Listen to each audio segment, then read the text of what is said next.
Most sales teams don't lose deals because of product. They lose them because the buyer never fully trusts the seller.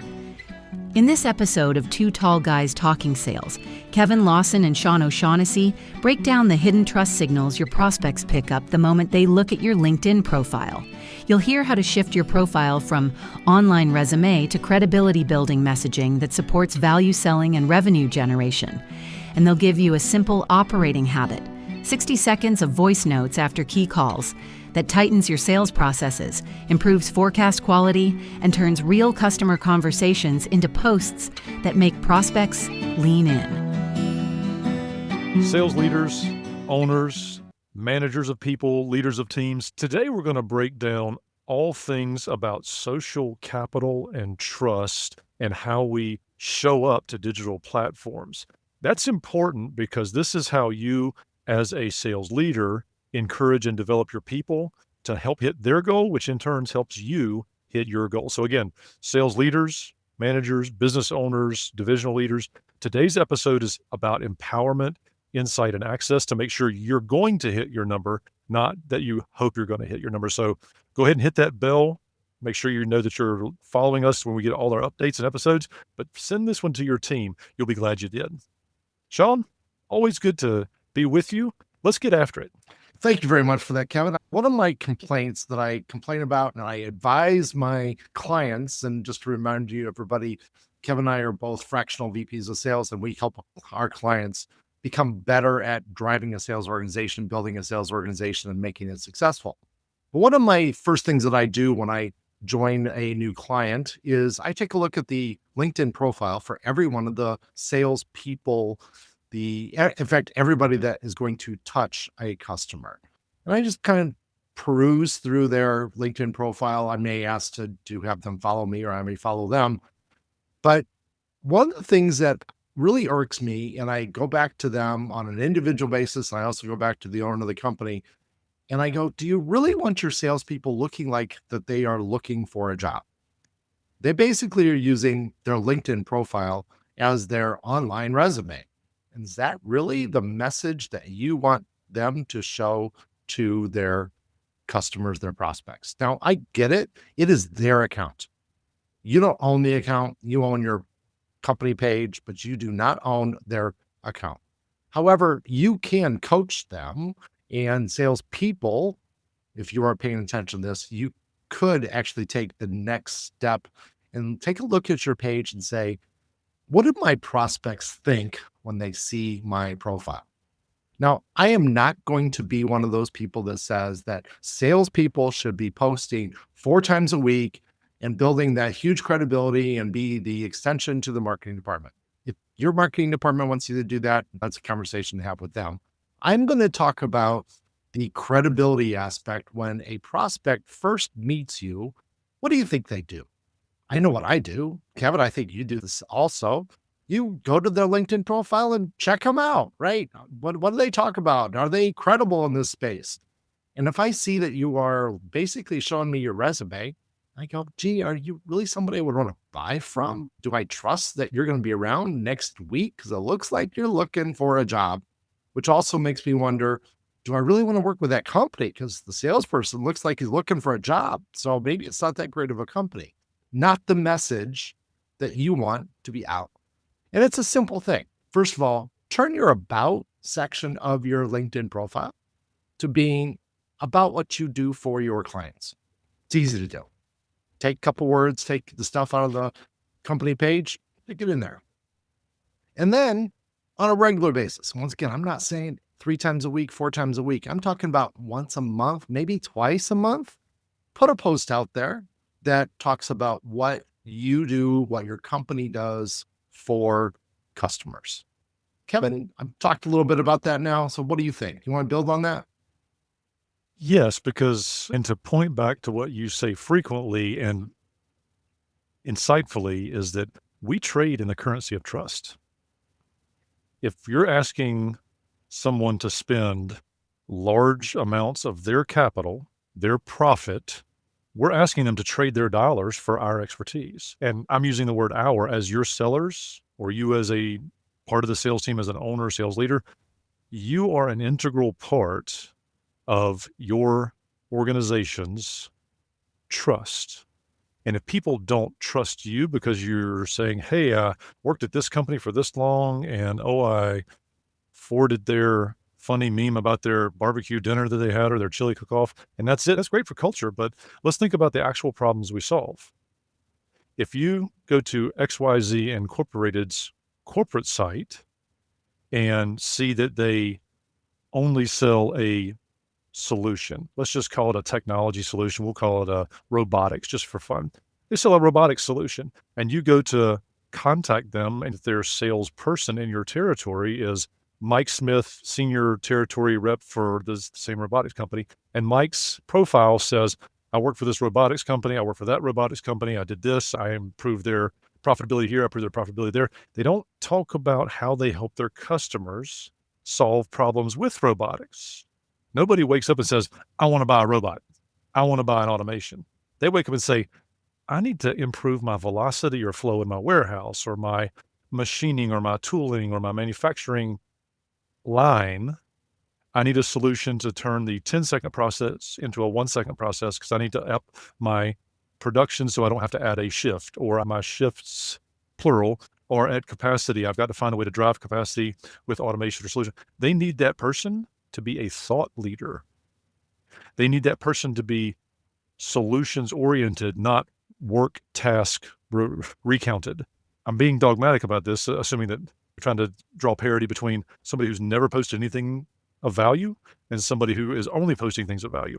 You have to strike that balance. Now, Sean, I'm going to contradict you. I'm going to say you need to be on LinkedIn at least once or twice a week, sometimes with original thought, sometimes pushing forward others' original thought, because most people in companies we work with, once they get to that company, they're bringing forward all of their experience.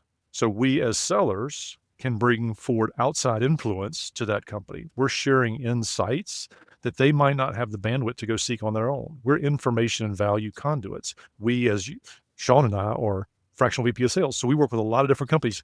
People should expect us to bring outside influence and insight to their company. So one of my practices to build trust is I will take articles and send them directly to my customers, sometimes BCCing multiple customers, sometimes exposing a group of different customers to each other, saying, hey, I think this applies to all of you because all of you are this and this, and I thought you all would benefit from not only knowing about this article, but you should probably know each other as well because you're all like-minded. That's value. That same article should show up on my LinkedIn in case I forgot about somebody. If it's good business management, it's good business management, whether it's on email or LinkedIn or whether I or Sean are talking about it. It's important for you all to take that away from this as a best practice, to be conversant in best practices. So, Sean, I went long and deep on that, but I love the topic of how you become a domain expert, a subject matter expert, a value carrier. All those things can be synonymous when we're talking about the sales leaders, owners, founders. This is the kind of stuff that you want to expect out of your sales team, and which is why they should be listening to this. And because they are listening to this, let's make it a little easier. And I'm not going to disagree with you, Kevin, on once or twice a week. I think that's probably very valid. Here's the reality. I want you to walk and then run, or crawl and then walk and then run. So at least get out there and do it once a month. And then we can work on twice a month. And then we can work on once a week. And then we can work on twice a week. Let's build that value. Let's make sure that you get it.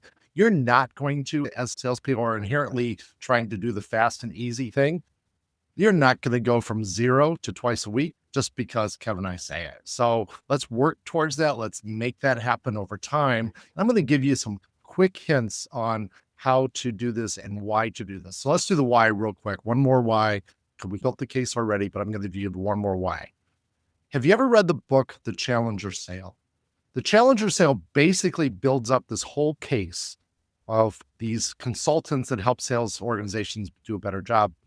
They build up this whole case that said, if you really want to be driving revenue and really want to be of value to your customers and really want those customers to think that you are their trusted advisor, then you need to be a challenger and not something else. And they have a lot of different ways that they categorize their salespeople. But basically, you need to make your prospect think about the problem that you solve. You want to make the prospect believe that you are the person that can help them. You are the organization that you can help them. Essentially, they're trying to teach you to trust or sell trust to your prospect. You want the prospect to trust you that when you say it's going to work and it's going to be great, that they believe that. One of the challenges, though, that salespeople have in this is how do you come up with the content?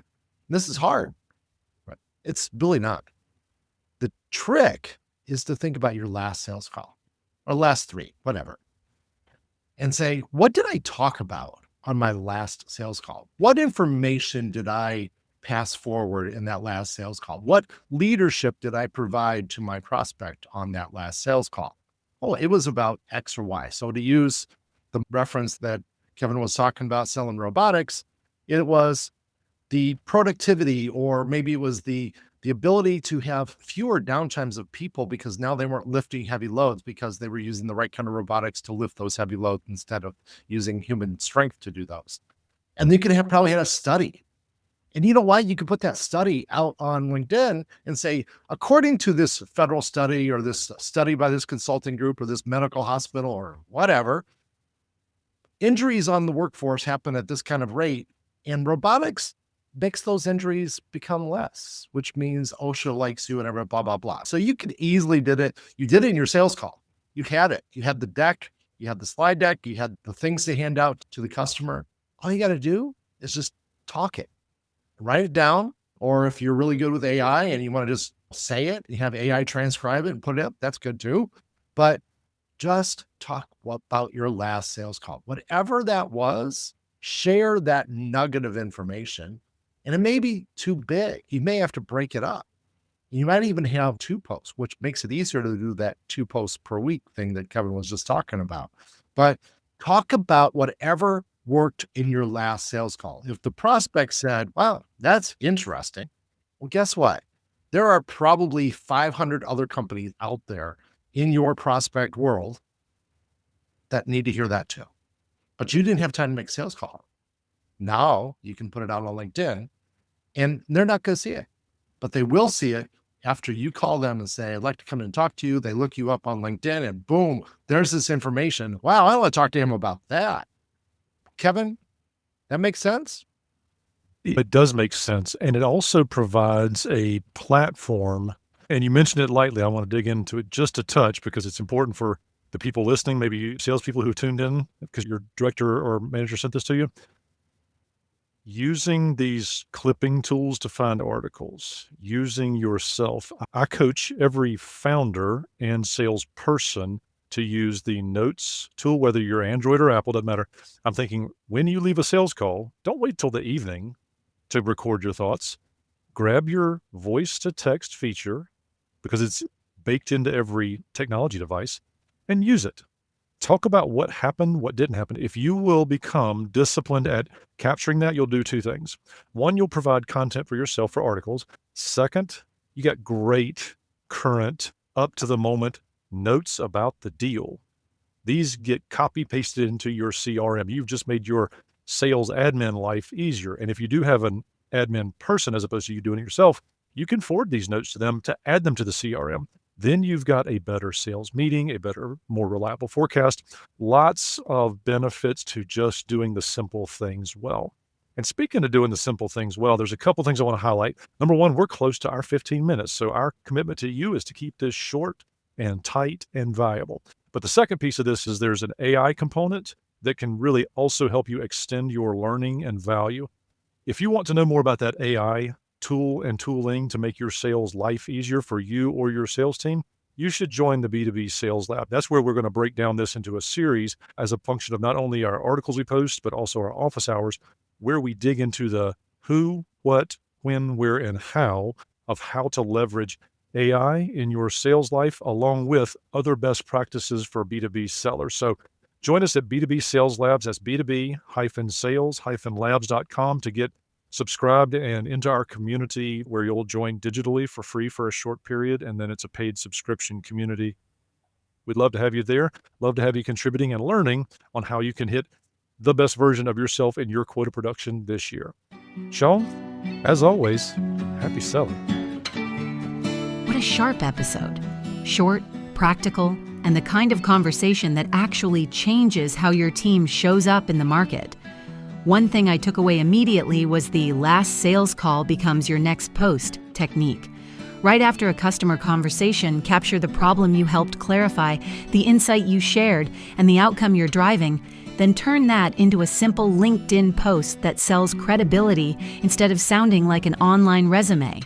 That's real messaging, and it reinforces value selling because buyers don't want your job history.